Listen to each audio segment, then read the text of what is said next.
I'm going to discuss with Prime Minister Harper as a leader of G8 and as a chair of G20 this year, and as one of the most developed countries in the world. Canada has a special role and special responsibility to play. That is what I'm going to emphasize here.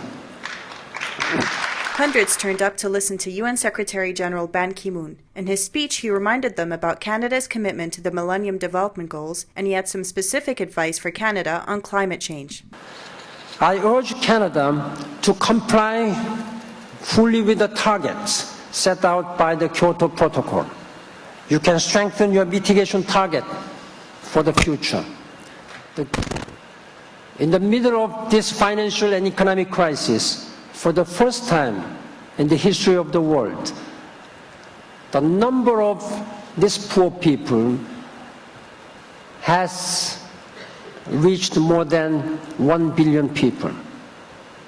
These days, more than 1 billion people go to bed hungry every night. This is something which the people living in an affluent society do not realize. The upcoming summit meeting in Canada, in G8 and G20, must provide a new resolve to meet global commitment to the poor of the world.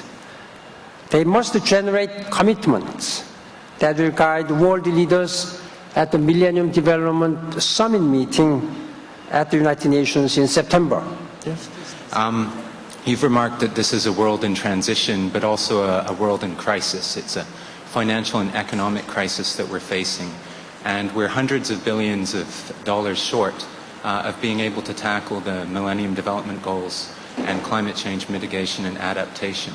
So I'd be interested in hearing your thoughts on some innovative mechanisms for financing development and climate change, and in particular the financial transactions tax or Robin Hood tax. I'm Dennis Howlett. I'm the coordinator of the Make Poverty History campaign and the chair of the Canadian Civil Society Coalition that's formed to press on G8, G20 campaign.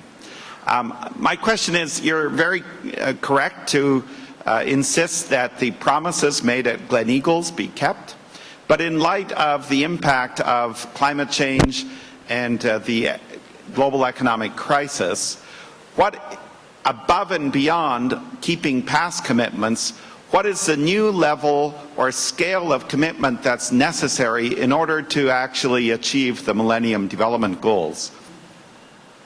It's not because of all this economic crisis that we should neglect their commitment to help poor people. Then climate change is also something which we cannot wait, we cannot neglect because of this financial crisis. We need a lot of fundings to help developing countries. We don't have any separate MDG issues, we don't have any separate climate change issues. All are interwoven, very tightly connected. So if we address climate change, if we address food security or Millennium Development Goals, I think we will be able to address all these issues comprehensively. My name is Catherine MacDonald. I'm the Executive Director of Action Canada for Population and Development. I commend your recent initiative on maternal mortality and to improve women's health through accelerated progress on MDG 5.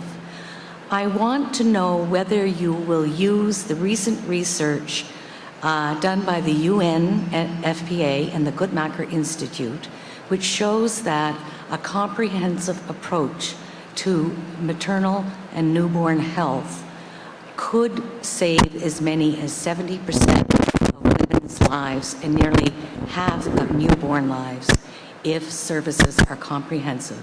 And I wonder whether you will show that research to our Prime Minister so that his G8 initiative can be comprehensive, not piecemeal, and in line with reaching MDG 5. Thank you. Thank you. There are 8 goals in MDG, MDG 5, concerning this maternal mortality, newborn and child mortality, that is the farthest lagging, the slowest moving target.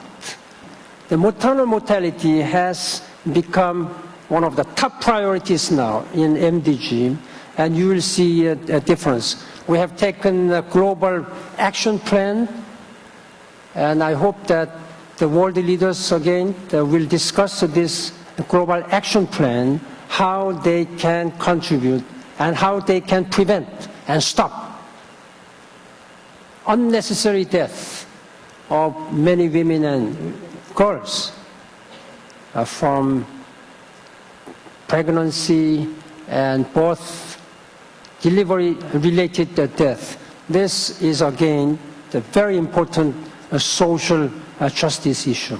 You can count on the United Nations. At the same time, please speak to Prime Minister and your national leaders to do more on that. Thank you very much for your support. Thank you.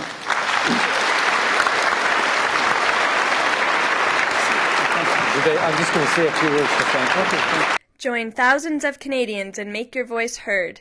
Visit atthetable2010.org.